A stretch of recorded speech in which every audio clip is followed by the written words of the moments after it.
So let's take just a few minutes here to go into our Torah portion. Last week we had an opportunity, obviously, with Aaron's bar mitzvah to enjoy that and enjoy with the family. And as you can see, one of the things that we want to do along with Kirill is to bring up that youth group even more involved in everything that has to do with matters of synagogue, Sefer Torah studies, all that. That is our intent. There is a perfect model. They have it. We want to also institute that here. We believe that as our youth grow, and they are exposed out there to all kinds of things, but he's a living proof that if they are engaged and they are in their hearts have the fear of God in them, they will persevere. They will become professionals. They'll sometimes obviously meet a young man or a young woman, married, have their own family, and bring their own families in the community. That's what they see in time and time again, and that's the model we would like to also have here. So let's go, as you can see here, to our next Torah portion. Aaron put together last week Parashah Bo. How many enjoyed that? He put some effort, and we're trying to build him up. But this time, he covered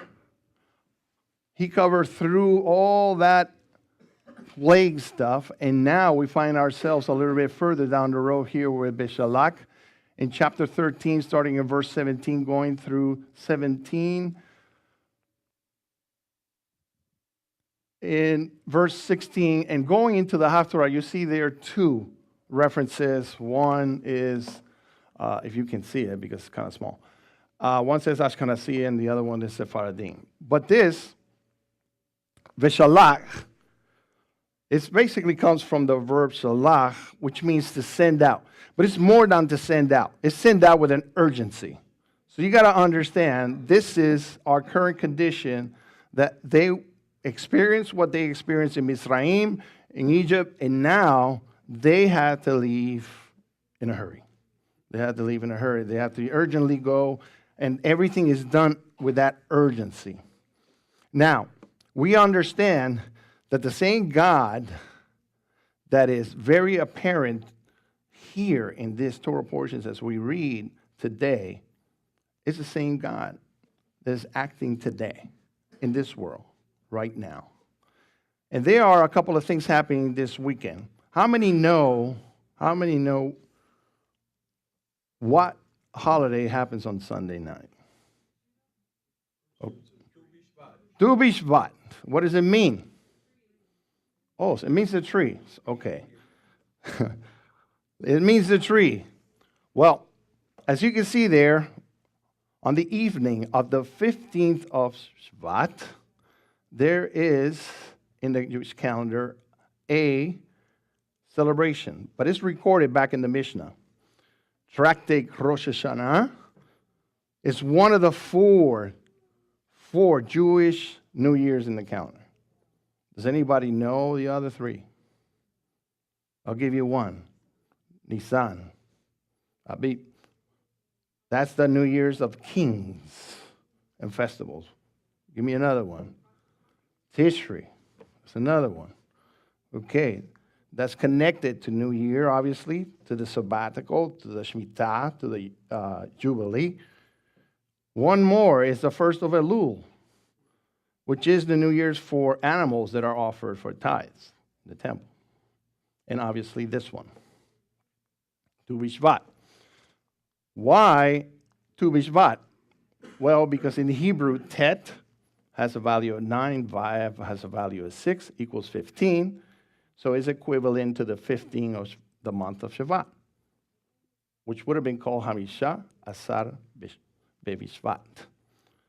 So that's happening right this weekend. It's been from the Mishnah, is still being done to this day for the purpose behind the ordinance that was found in Leviticus. That ordinance was not to eat from the fruit trees till after they were how old? 3 fruit trees. Vayikra chapter 19, verse 23 speaks about this prohibition, the orla, of eating the fruit trees. Now, Tu B'Shvat is used as the cutoff date. So let's say I don't know when this tree was planted. What do they use, Moshe? They start in Tu B'Shvat to counting the years. See? Now I have a cutoff date, arbitrarily. Obviously, they have learned over time, if they would have chopped the tree, they count the rings, and now they know how old the tree is. But this is something that to this day is observed based on that commandment. Now, what else happens this weekend that starts with Sunday night? Okay. So we have a total lunar eclipse. The only one this year that is total. Now, what is the significance of something like that?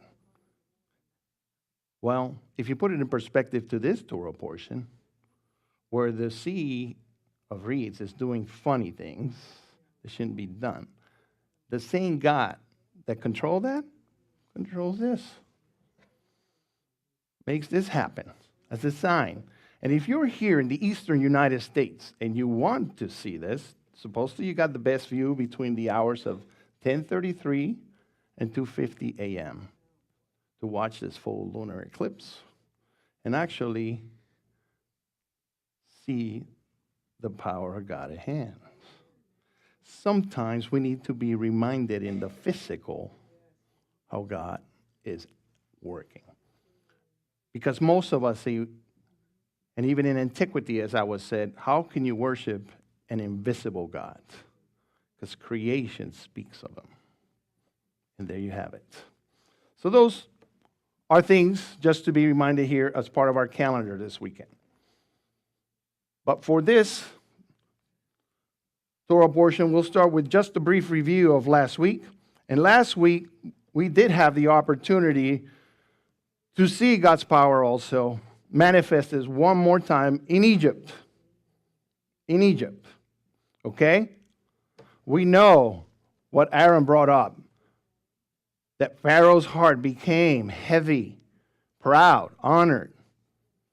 And even though he could see God's power, he still became proud and will again renege his command. In antiquity, if we want to understand this better, it was believed that the gods, little g, had powers only in certain regions. They were like regionals. Okay, you got that God over there in Minnesota. I got mine in Florida. That's how kind of they looked. But here's the deal. Hashem demonstrated power beyond boundaries. Because Pharaoh himself was seen as a god, as we had studied. So he demonstrated that. He demonstrated that by taking, obviously, the firstborn of the Pharaoh, who was also considered a god. We spoke about not allowing ourselves to fall into this trap of keeping our hearts or our minds by keeping it full with his word and being sensitive to the Spirit. We talked about don't becoming a Pharaoh. We also mentioned the story of Pesach. It's perpetual remembrance, obviously, the foundation of it, and the redemption that came to the Hebrews in Egypt. We also talk about Hashem's promise to bring them out and to return them back to Canaan, or at least start them in the process. Because before they could get to Canaan, there's always a process. For us, before we can get to savor the kingdom of God, there's still a process. So that's last week. Let's briefly go through the outline of this week. This week, obviously, the Exodus in chapter 13. We see Israel's reactions to Pharaoh as he followed them into the wilderness. God addresses Moshe and prepares for battle and finds himself in front of the Red Sea and the result of the drowning of the Egyptians. And as a result, they burst into song. At the very least, not too far from there, there is grumbling of Israel. And we'll study a little bit about that. We see the quails, we see the manna, we see a summary of these things. We see again the lack of mayim, the lack of water, and how God again makes provision. At the very end of this Torah portion, we do see the encounter again against Amalek. So, what about before the battle? Last year, when we encountered this Torah portion, and we talked about the Via de Mare, the way by the sea, that God could have led the Hebrews right through the heart of Philistia into a hostile situation. It could have been a very short route to make it to Canaan, and he chose against it. He chose against it.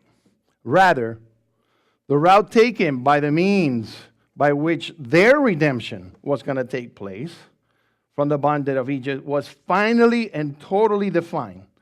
Despite everything they had witnessed in Egypt, the people were not sold out in the idea of this Exodus and this Moshe guy. The idea of leaving Egypt. Rashi, in his commentary, says, not all the people left Egypt. He says maybe 4/5 of them died in Egypt. Now, they were not sold out on Moshe, who is a figure of the Messiah. Like many of us here in this world today might not be sold out on Yeshua, the Messiah. And the promises of the new life outside, back in Canaan. Not unlike us, yes. But Messiah Yeshua, who is our Passover, who has redeemed us and offers us eternal life in him and in the Messianic era to come, some of us are not convinced yet.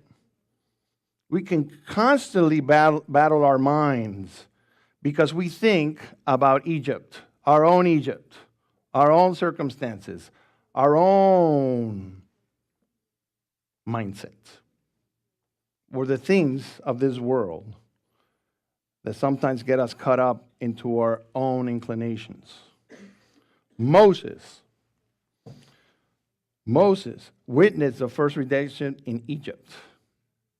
He did. As we read here,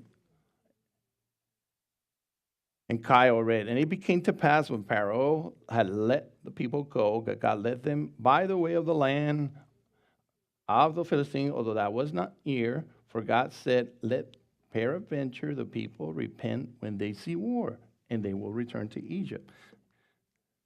Well, God is the creator of heaven and earth, and he knew their hearts. He knew before they even left what their mindset was. So he needed to what? To bring him along. So it was an act of love. He wanted to bring them along. It says, all this prelude that they were going through, all this final encounter was just a figure of authority in their minds for years. This Pharaoh who subjugated them in Egypt, who enslaved it, was putting them in the position that without a doubt, this enemy that they've been under, that has been now pursuing them into the wilderness, pinned them against the waters of the sea of Suf. Now, in their apparent confusion, this enemy in their exodus is going to become the ultimate proof that following Moses was the right thing to do. Because if you find this in Exodus 6:28, it says, the voice of God to Pharaoh, who was who? Moses. When Moses spoke, God was speaking through him. Then, and only then, as you can see here, in verse 19, a reminder that Moses, before he even left Egypt, took the bones of Joseph with him. It says, for he had straitly sworn the children of Israel, saying, God will surely remember you, and you shall carry up my bones away hence with you. Well, that's very interesting. He remembered that. He remembered and understood that that was a promise made that he must have fulfilled. But the rabbis also teach that this is a perfect example here that Moshe, who witnessed the first redemption of Israel in the wilderness, carrying the bones of Yosef, Messiah ben Yosef. They tie it to the two Messiahs. They tie it to Messiah ben Yosef because he carried his bones. In other words, Moshe witnessed with his own eyes the liberation of his people in the very first Exodus. But there's a day, obviously, that there was going to be another Mashiach. And obviously we read in Exodus here, and Isaiah also is part of what we also read, that a reminder of who that Messiah is, one that came to suffer, Messiah ben Yosef. Now, the Hebrews, after struggling to understand completely that the same God of Abraham, Isaac, and Jacob, the same God of Joseph, was not going to forsake them, and they needed to obey Moshe, they needed to also understand that it was going to be eventually a battle. They needed to understand that the weapons that were being formed against them, despite of what their eyes can see, will not be able to touch them, which is the most difficult thing we encounter. Because we only see with our eyes and we think that's what's going to happen. They needed to open their spiritual eyes. But that was open, at least we thought completely during the events that we read this in this Torah portion. We notice that our flesh is always involved. And we notice here that as they move and carry forward, the tongue was being used in judgment. Immediately following this act of God directed by the hand of Moshe, and how it came about just shortly after they bursted in joy when they defeated the army, as God defeated the armies and drowned the chariots. Yeshua himself, who is a tzaddik, a righteous, you find it in 1 Corinthians 1:30 says, but you are Hashem in Rebbe Melech HaMashiach Yeshua, who became wisdom from the Lord, who became what? Sikanut, or righteousness, or Kedusha, holiness, and also is our Geulah Olam, or our redemption to the world. We have the perfect opportunity because now we can look back and make the connection. Make the connection that Moshe here with his people, as they saw the first redemption and God's miracle power, is the same power that his Son has entrusted us with. Him in us, his Spirit in us. That we can have the assurance that unlike them, if we think we're better than them, don't make that mistake. We fall all the time because we want to see God is doing something. But we want to see it with our eyes. If we don't see it with our eyes, we think God is not doing anything. We're just as they are. But we want to fight the good fight. So we must fight our flesh with our spiritual man. So that battle that we're talking about here. Back in verse 31 of Exodus 14, it says, and Israel saw the great work which the Lord did upon the Egyptians, and the people feared the Lord, and they believe in the Lord and in his servant Moses. Wow. So Israel saw and believed. How much more can it be for those who don't see and do believe? So God calls us that despite what you might believe, your prayers don't leave the room or even the roof of your house, to trust Him, which is the most difficult thing sometimes for us to admit, that we don't fully trust God. Because just past their joy and the song of Moses, as they encountered on the other side, water became an issue, as we know here. It says that Moshe led Israel onward to the Red Sea, and they went out to the wilderness of Shur, and they went 3 days in the wilderness. 3 days. Significant. 3 days, and found no water. Do you know how long a human can live with no water? He probably does. I'm sorry? Depending on how well hydrated they were and depending on the conditions. But yeah. So, now we find themselves, here's our test. We just see of being gifted with the greatest gift. God has delivered us from our fiercest enemy, whom was seen as a god, Pharaoh. Buried them, all of them. Now, just 3 days later, we got our first test. As a believer, it's easy to say, I believe, when you're not tested. That's the easiest thing to do. See, but God knows that in order for you to endure, in order for you to be used, you need to be tested. You need to be tested. And it says that just because we move on as believers, it doesn't automatically make us necessarily somebody who is trusted and trusting God. Because even though we have been redeemed through the blood and water of Messiah Yeshua, it does not absolve us from being tested. Life by itself is also going to be our battlefield.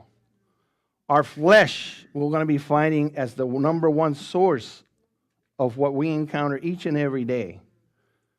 See, the people found themselves deprived from the basic necessity of water here, something they need for their survival. And at this point, the only thing they can think is, what can they do? What did they do? Well, what they did is they complained. They complained. The Bible tells us exactly what they did in verse 24. They say they can only find bitter water and murmur. The word in Hebrew, which is vailonu, verb from the verb loon, is that they remain, or they basically got stuck on complaining and never moved past that. Rashi says in his commentary of this passage that the people should have respectfully gone to Moshe and asked for directions in this matter. Ask him for mercy, ask him to pray, ask him to intercede in their behalf to Hashem. Even Rabbi Yehoshua has a point on this when he states that the leaders should have been consulted. The bottom line was that complaining was not against Moshe. The complaining was against God. Like the people in this story you see here in Exodus, we're faced with sometimes that we find bitter water. Yeshua, our Messiah, also found himself tested, as recorded, as you see here in Matthew. It says, Yeshua followed God's voice into the wilderness, and it says in verse 4, then the Spirit of the Lord led Yeshua up into the wilderness. So again, he was following whose direction? God's direction. So sometimes we find ourselves that, just because I'm being tested, it must be that God doesn't want me here. Or just because I'm being in this bad situation, God wasn't ordering my steps. Well, that's not necessarily the truth. You need to put a check on that. Did I really put myself where I was led by the Spirit?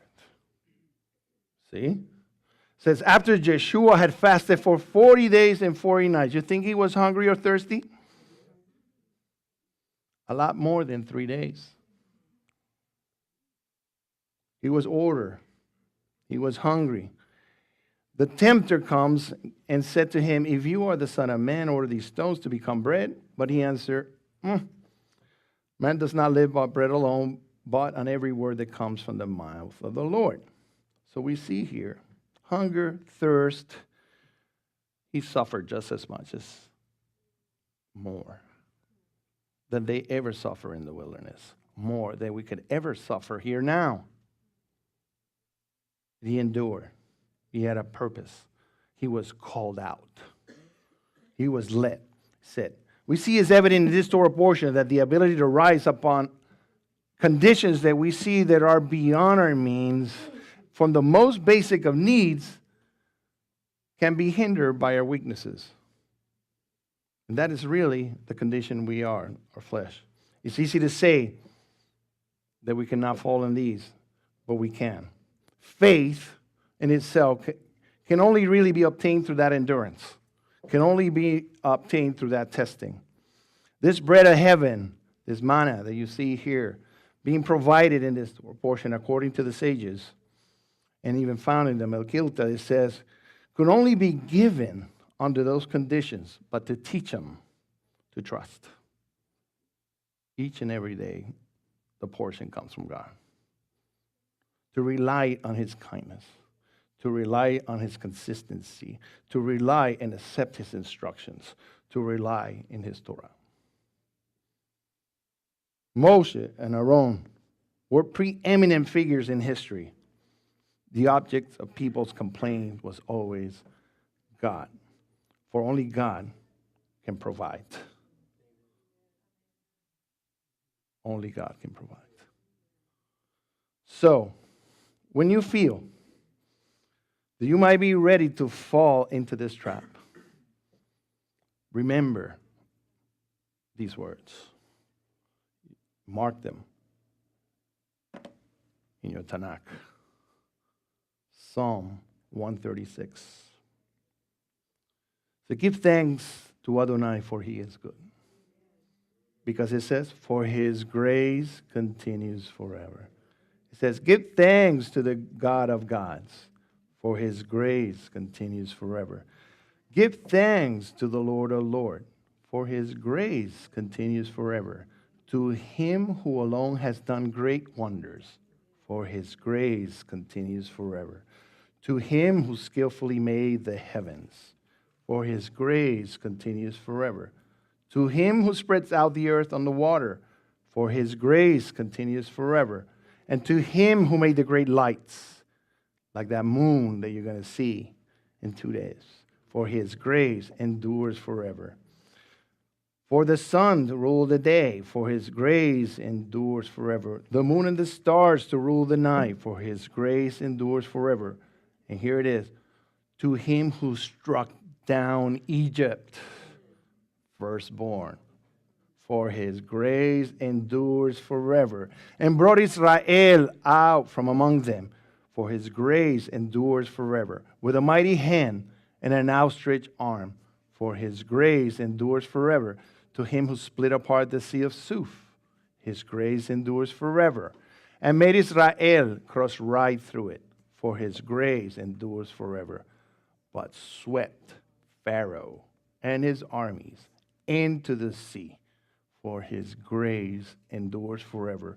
To him who led the people through the desert, for his grace endures forever.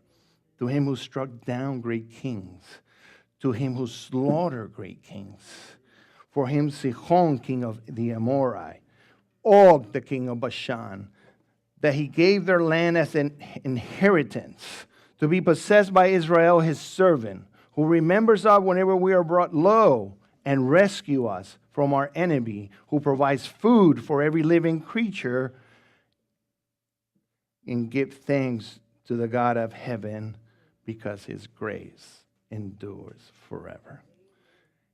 If you get that deep into your heart, the word guards you from the position that the flesh puts you each and every day. But the word must remain in you. The word must be planted in you. And the word must be refreshed with you with the fresh water of his Spirit. So, how do you obtain that victory? Well,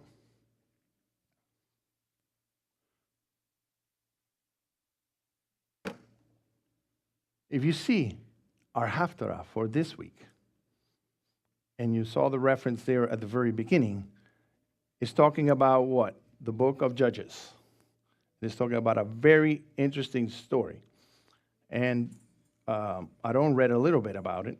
And here you see this a verse that I separated here in chapter 4 of the book of Judges. It says, now Deborah, a woman and a prophet, the wife of Lapdot, was judging Israel at that time. Wow. A woman, a prophet, a judge. There's a few guys that would have left that place in their position that they are. But see, the difference is, it was a woman of God. Okay? Proven, 100%. Why? Because it says she used to sit under, see here, Deborah's palm between Ramah and Bethel in the hills of Ephraim, and the people of Israel will come to her for judgment.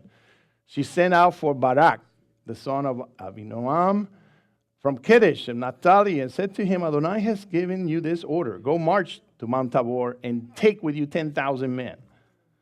From the people of Naphtali and Zebulun, I encountered, it says there, I will cause Sisera, who is the commander of the king, Yavin, army, to encounter you at the Kishon River with his chariots and troops.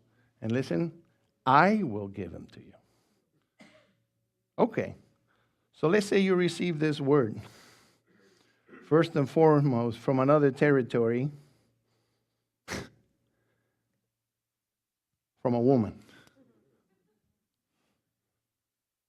We're talking 2019, right? 2019 we're living now? This is way before. And this man knew the call. He knew the call so much, he didn't want to leave her. He wanted to bring her along. He almost didn't trust himself after he was being called. But it says here, as we go on, it says that God himself was going to turn them over to them. This is the same situation you find over here, the Pharaoh and the king. Now, they're being subjugated over here just as well in Canaan. And now we have an encounter, and the encounter is so parallel, they're even encountering themselves near water. Near water. Not just any water. Not just any water. It happens to be the river Kishon. There is deliverance here. There's victory here by the hand of God. Israel have fallen for years into avodah zarah, into idolatry. And they were subjugated by these kings. But they cry unto the Lord. And the Lord heard their cry. 20 years were they in bondage. But there was no central authority in the land.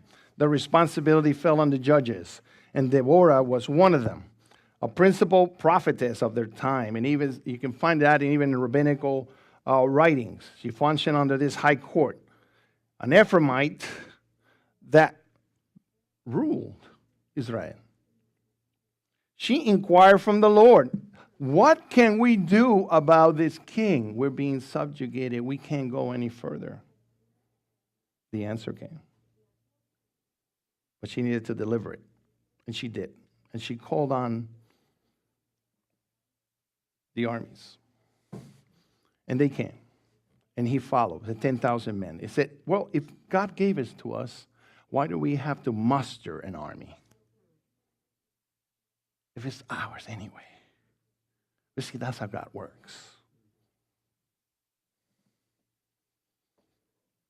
You have to follow directions. And if he says muster an army, muster an army. If he says you don't, you don't. But if you question, are you questioning Deborah? Same situation in that other portion. If she was sent by God, proven as a judging over Israel, guess what? You're opposing him. And it proved to be that he didn't. First and foremost, geographically speaking, this territory that we're talking about here in these verses, if you really look, you'll find that this is the Jezreel Valley. And if you go to Israel, you will go to the Jezreel Valley. You will see the Jezreel Valley. The most impressive valley, the most, let's say, agriculturally advanced valley you can see. One of the places that I believe will bring jealousy for the rest of the world against Israel of how fertile this valley is. But this valley is also very famous because of these battles. This is one of them. It's an important place here where the army of Sisera is being mustered in the plains of a place called Megiddo. Armageddon. Once again, like Pharaoh, the story of Exodus, the feared enemy of God's people was going to be defeated in the same place, just like it will happen in the future, where they come against Mashiach. This time, the armies with Barak defeated the armies of Sisera, but it was a woman. You know the woman's name who took out the wicked Sisera? Moshe might know her. Yael. Yael. The reason he knows it is that somebody in the community has that name. Soldiers has that. Yes. And this woman had a purpose. She knew about the enslavement of the Israelites by this man and their tortures. And when he came to her, she offered food, a resting place. And in his sleep, you can read this story, took him out with a big hammer. So, we need to understand,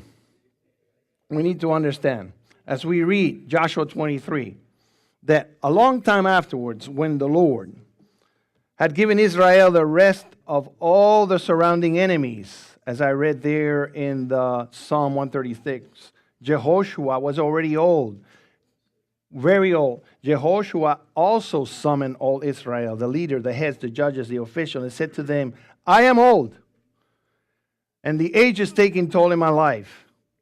You have seen everything that the Lord your God has done to all the nations because of you. For Adonai, your God, who has fought on your behalf. So what are you worrying about? Do you see the key is right there? Is this not our fight? We bring to the Lord. He fights for us. We do our supplications. We do our lifting up. We encounter the enemy wherever it is that he places us in these testing grounds that we are. We encounter ourselves on a daily basis on our flesh. We encounter jobs. We encounter synagogue. We encounter all those. But it is he who does our fighting, as he done for Israel. That is the promise that you've been grafted to. Nothing else. So the question. I always have a question, right? Gotta have a question. Gotta have a question. The question for you today. Have you seen everything that the Lord your God has done for you? Trust him. He's got you in the palm of his hands. Okay? Shabbat shalom.